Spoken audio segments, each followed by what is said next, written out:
بسم الله الرحمن الرحيم. أهلا ومرحبا بكم جميعا. نلتقي في هذا الفيديو مع شرح للقواعد النحوية. نقوم بالشرح وحل التدريبات على علامات الإعراب. نتعرف في هذا الفيديو على علامات إعراب الاسم، هي مراجعة وملخص للعلامات، علامات الإعراب، علامات إعراب الاسم نتعرف عليها في هذا الفيديو أيضا، ونقوم بحل الأنشطة، أنشطة وأسئلة الأضواء كاملة على هذا الدرس. درس مهم، تابعه معي حتى النهاية.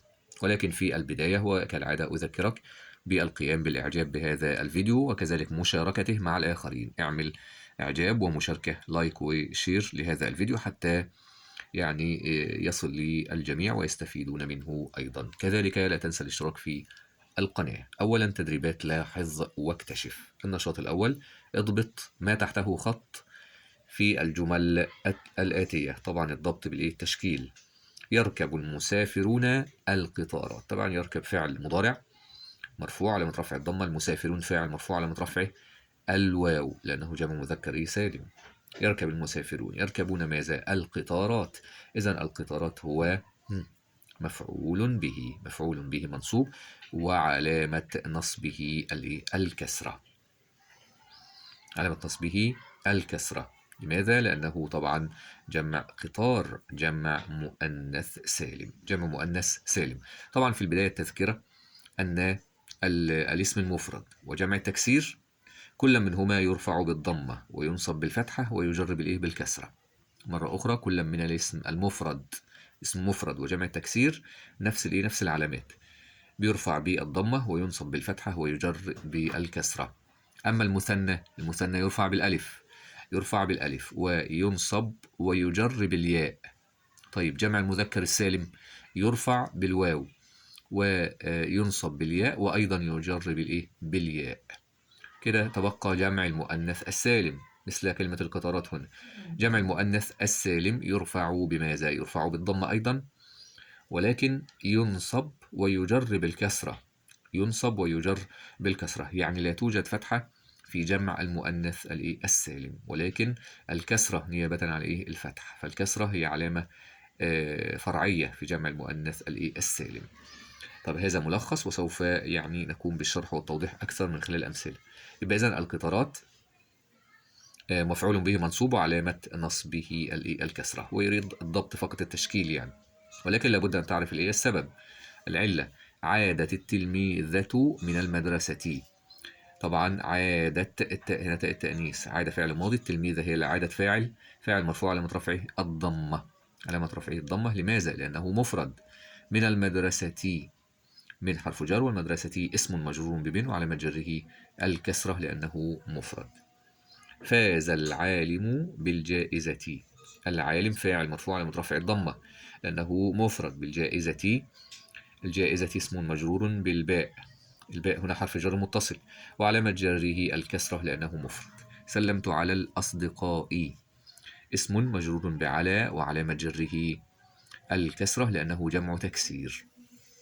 الأصدقاء طبعا جمع صديق. جمع التكسير بنلاحظ تغير المفرد، في المفرد نفسه بيتغير في حالة جمع، يعني لا يبقى سليما.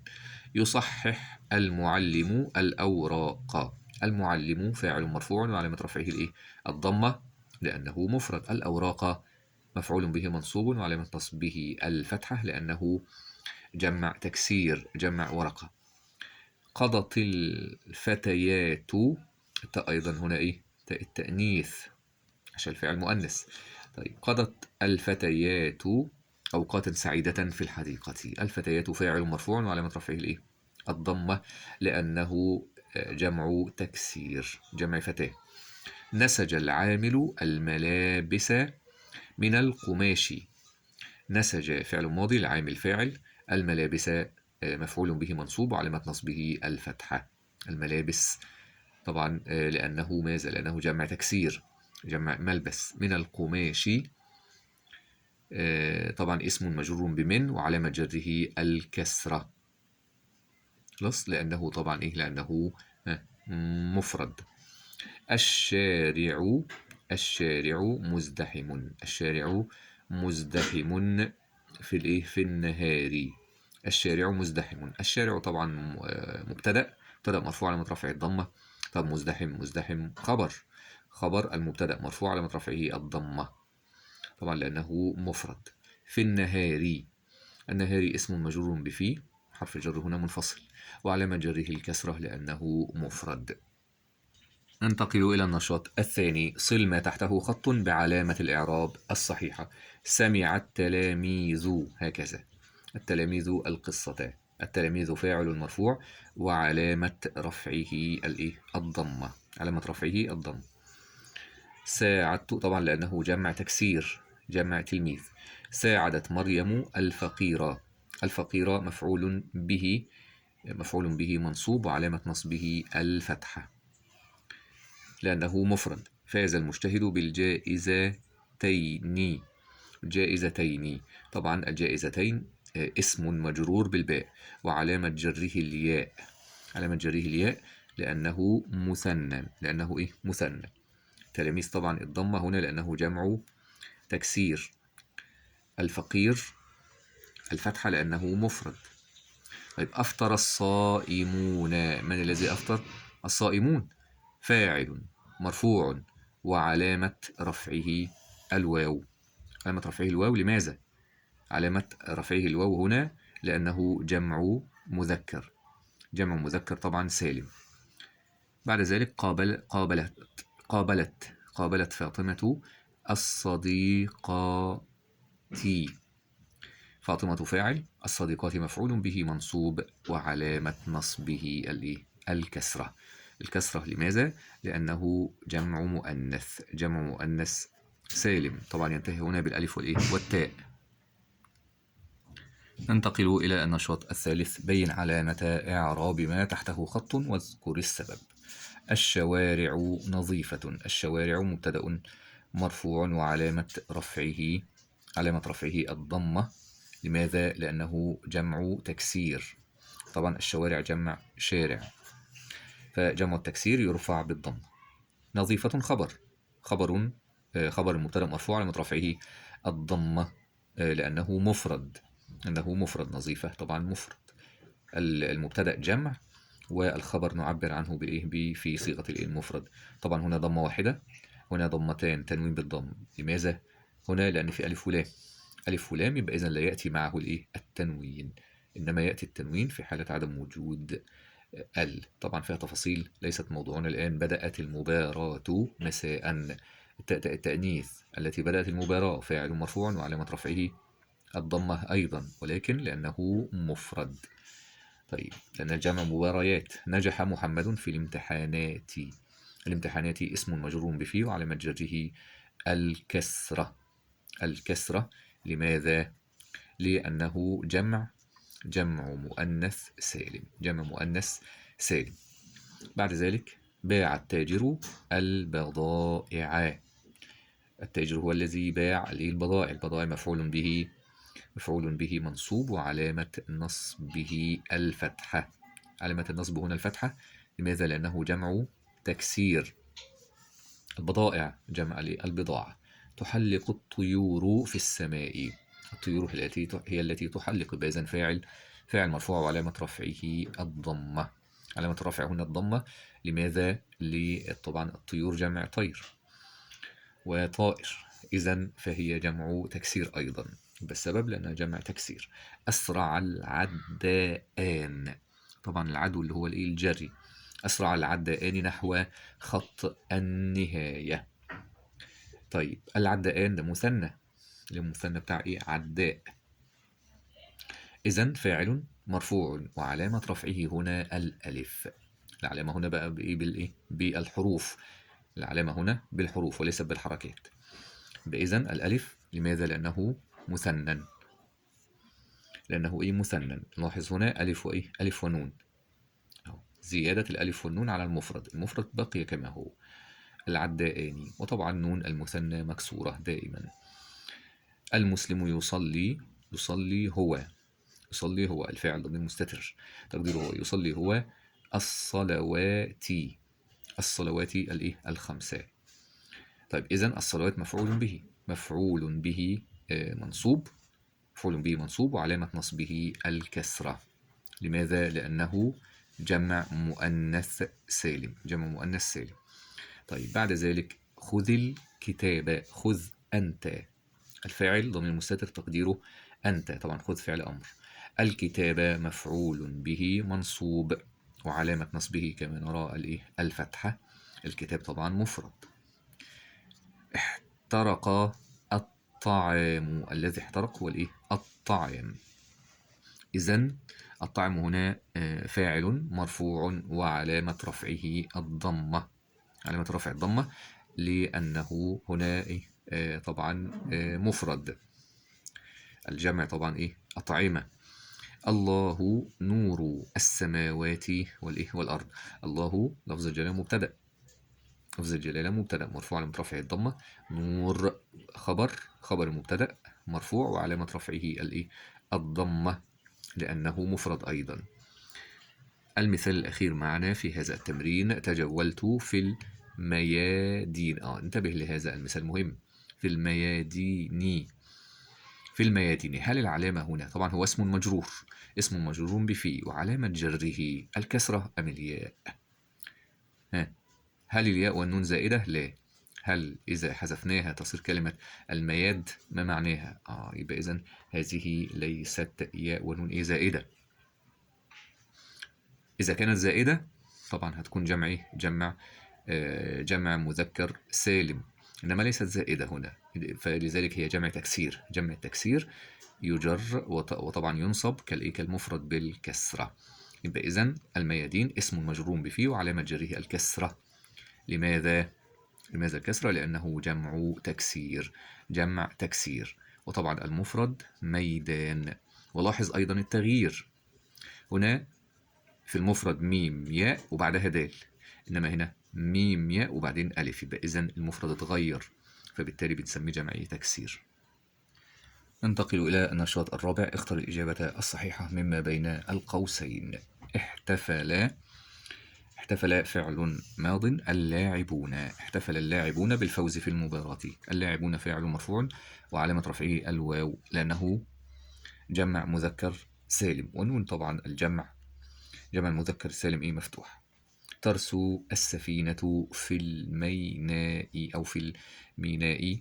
إذن هذه الكلمة اسم مجرور بفي وعلامة جره الكسرة، علامة جره الكسرة طبعا لأنه مفرد. السيارات المتصادمة لعبة مميزة. طيب كلمة السيارات مبتدأ مرفوع وعلامة رفعه الضمة، علامة الرفع هنا الضمة. لماذا؟ لأنه جمع مؤنث سالم ينتهي بالألف والتاء. استقبل الأب طبعا استقبل الأب الضيفين. استقبل فعل ماضي، الأب فاعل، الضيفين مفعول به. الضيفين مفعول به منصوب، مفعول به منصوب وعلامة النصب الياء، علامة النصب الياء لأنه مثنى. المثنى ينصب بالياء، المثنى ينصب بالياء. طبعا هنا الألف خطأ. طيب بعد ذلك هنا طبعا لو الضيوف بالكسر خطأ، هي لو صح الضيوف وهكذا، وطبعا الضم خطأ أيضا. بإذن استقبل الأب الضيفين مفعول به منصوب علامة النصب الياء لأنه مثنى. يحب الله المتقين.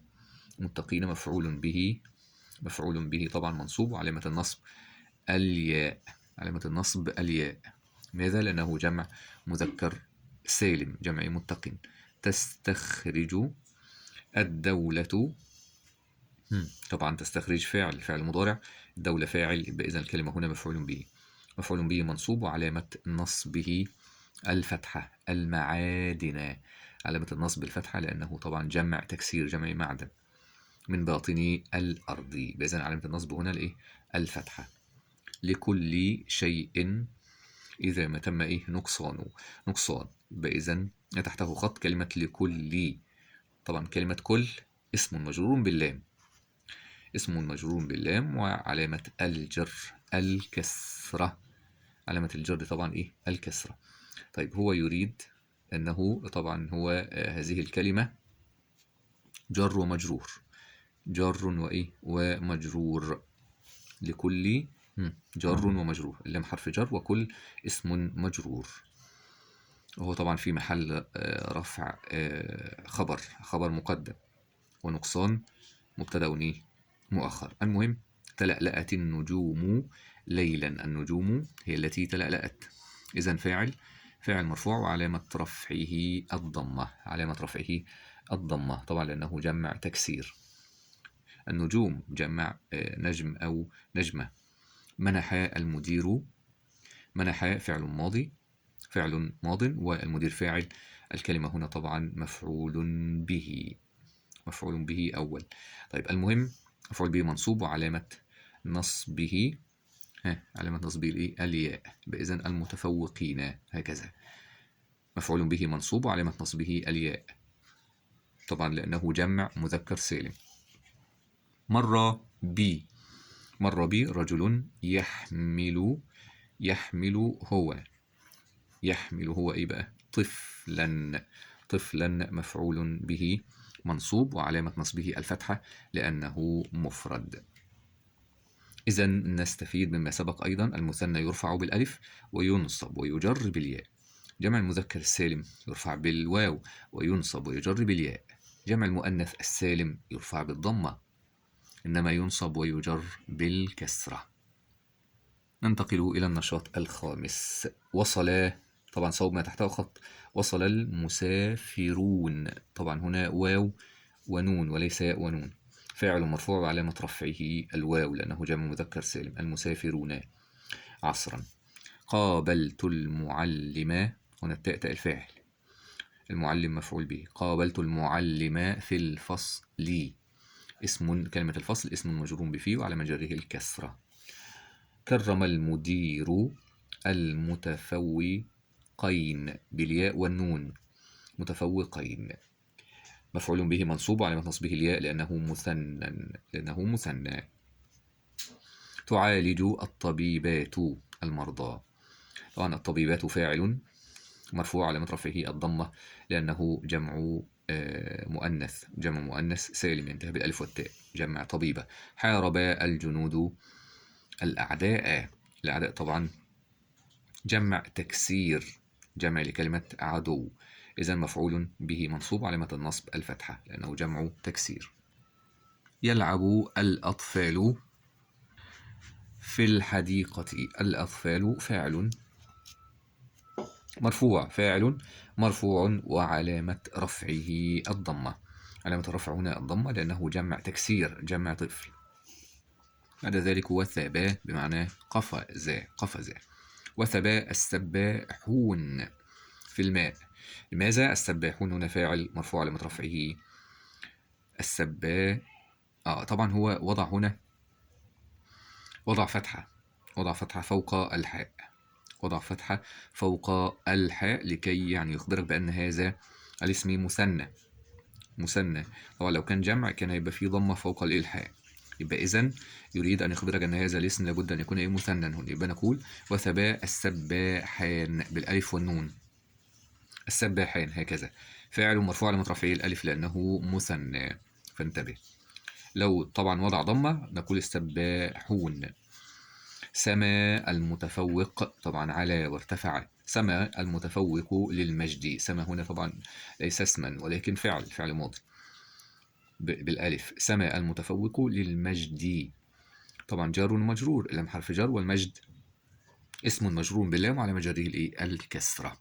علامة الجر هنا الكسرة. طبعا لاحظ أنه الألف طبعا حذفت. الألف في بداية كلمة لماذا؟ لدخول حرف الجر اللام فتحذف الألف. للمجد اسم مجرور باللام وعلى مجره الكسرة لأنه مفرد. النشاط السادس. ضع الكلمات الآتية في جمل مفيدة مع مراعاة علامة الإعراب المناسبة. العامل كن مثلا وصل العامل إلى المصنع مثلا. المهم العامل فاعل مرفوع هنا وعلامة رفعه الضمة. يريد مع مراعاة علامة الإعراب التشكيل والضبط. المكتبة مثلا مليئة بالكتب، مليئة بالزوار. إذن المكتبة مبتدأ مرفوع علامة رفعه الضمة. السائق، مثلا نقول يقود السائق الحافلة. السائق فاعل هنا مرفوع على رفعه الضمة لأنه مفرد. طيب الطفلة، الطفلة طبعا هنا منصوبة في فتحة، يعني عايزة تكون مثلا مفعول به. نقول مثلا في أي جملة مناسبة، نقول مثلا ساعدت الطفلة، ساعدت الطفلة مثلا في قراءة القصة مثلا أو في حل الواجب. طيب الطفلة مفعول به منصوب وعلامة نصبه الفتح لأنه مفرد. أنشطة، هنا طبعا ممكن تكون هنا طبعا يعني مجرورة وعلامة الجر الكسرة، إذا لابد أن نسبقها بحرف جر. فنقول مثلا أو مضاف إليه، نقول مثلا قمت بحل أنشطة كثيرة. مثل هذه الأنشطة، أنشطة بحل أنشطة. طبعا أنشطة هنا طبعا تكون مضاف إليه، مضاف إليه مجرور وعلى مجرور الكسر. طيب الفائزات، الفائزات نقول مثلا كرمت المدرسة الفائزات. طبعا الفائزات مفعول به منصوب على نصب الكسرة. لماذا؟ لأنه جمع مؤنث سالم. الشجرات، الشجرات نقول مثلا الشجرات مثلا منظرها رائع، منظرها جميل. الشجرات عاليات مرتفعات وهكذا. الشجرات مبتدأ مرفوع وعلامة الرفع طبعا هنا الضمة لأنه جمع مؤنث سالم ينتهي بالألف والتاء. ننتقل إلى النشاط السابع. العلم طريق التقدم، به تنهض الأمم ويعلو شأنها. فاحرص أيها التلميذ على أن تتعلم العلم النافع لتفيد الوطن، كما يجب عليك أن تتمسك بالأخلاق، فهي توجهك نحو الخير وتبعدك عن الشر وتجعلك محبوبا من الناس حولك. أكمل ما يأتي. كلمة الأخلاق أن تتمسك بالأخلاق، تتمسك أنت بالأخلاق. طبعا لاحظ الباء حرف جر، بين الأخلاق اسم مجرور بحرف الجر المتصل اللي هو الباء، وعلامة الجر طبعا الكسرة، هذه الكسرة الظاهرة في آخر الكلمة الأخلاق. طبعا هنا جمع تكسير، جمع خلق بالكسرة لأنه جمع تكسير. بعد ذلك كلمة احرص. احرص طبعا فعل أمر، بإذن نوعها فعل أمر مبني على السكون. استخرج من الفكرة مبتدأ. نقول مثلا العلم، كلمة العلم مبتدأ مرفوع علامة رفعه الضمة الظاهرة لأنه مفرد. استخرج فاعلا، إذا نبحث عن فعل، فنقول مثلا أول فعل تنهض الأمم هي التي تنهض. إذن الفاعل هنا كلمة الأمم فاعل مرفوع وعلامة الرفع الضمة لأنه جمع تكسير، جمع أمة، ويعلو شأنها فاحرص. طيب بعد ذلك ممكن أيضا هنا مثلا تفيد أنت، الفعل هنا ضمير مستتر. استخرج حرف جر من حروف الجر هنا، نقول مثلا بالأخلاق، بالباء حرف جر الباء حرف الجر عن تبعدك عن الشر من الناس. إذن كل هذه حروف جر، بالباء وعن ومن وهكذا. استخرج مفعولا به لتفيد أنت الوطن، تفيد أنت الوطن. كلمة الوطن هنا مفعول به منصوب وعلامة نصبه الفتحة. يمكن أيضا نبحث نجد الكثير. تتعلم أنت العلم، إذن كلمة العلم أيضا مفعول به منصوب. أجب عما يأتي بما هو مطلوب بين القوسين. انتصر يريد هنا جمع تكسير، أكمل بجمع تكسير واضبطه. جمع تكسير نقول مثلا انتصر، انتصر نقول انتصر الجنود. انتصر الجنود في المعركة، ويريد جمع تكسير. إذن فاعل مرفوع وعلامة رفعه الضمة لأنه جمع تكسير. وضع القائد الخطة. طبعا هنا خطأ، صوب الخطأ. يبقى إذن الخطة مفعول به منصوب وعلامة نصبه الفتحة لأنه مفرد. يحب الناس الصادقة. طيب اجعل ما تحته خط جمع مذكر سالما. جمع الصادق الصادقون أو الصادقين. طيب الإعراب: يحب الناس فاعل، بإذن الكلمة هنا مفعول به منصوب وعلامة نصبه الياء. الصادقين هكذا، بإذن مفعول به منصوب وعلامة نصبه الياء لأنه جمع مذكر سالم، ونون الجمع طبعا جمع مذكر مفتوح. تكرم المدرسة يريد جمع مؤنث سالم. قل مثلا الفائزات كما ذكرناها من قبل، الفائزات. المهم العلامة الضبط. يبقى إذن الفائزات مفعول به منصوب وعلامة نصبه ماذا؟ علامة نصبه الكسرة. علامة النصب هنا الكسرة لأنه جمع مؤنث سالم ينتهي بالألف والتاء. قرأت. اضبط ما تحتها خط. قرأت قصة رغبة في التسلية. لماذا يعني؟ طيب قرأت فعل وفاعل، تاء الفاعل، وقصة مفعول به منصوب وعلامة النصب طبعا الفتحة لأنه مفرد. تابع معي الفيديو القادم بإذن الله وهو شرح للتعبير الكتابي. كتابة تغيير حدث بقصة قصيرة. نتعرف على القصة القصيرة وكيف نغير فيها حدث وبالتالي تتغير بقية الأحداث، تتغير النهاية. نتعرف على ذلك في الفيديو القادم بإذن الله. فيديو مهم، تابعه معي في الفيديو القادم. في نهاية هذا الفيديو أتمنى أن تكون قد استفدت من هذا الشرح، من هذا الحل للتدريبات هذه. اكتب لنا في التعليقات رأيك إن كان لديك أي سؤال أو استفسار. كذلك لا تنسى الإعجاب ومشاركة هذا الفيديو مع الآخرين حتى يستفيدوا منه أيضا. اعمل إعجاب، اعمل مشاركة حتى يستفيد الآخرون. كذلك لا تنسى المشاركة وكذلك الاشتراك في القناة. أتمنى لكم كل التوفيق والنجاح. شكرا لكم والسلام عليكم ورحمة الله وبركاته.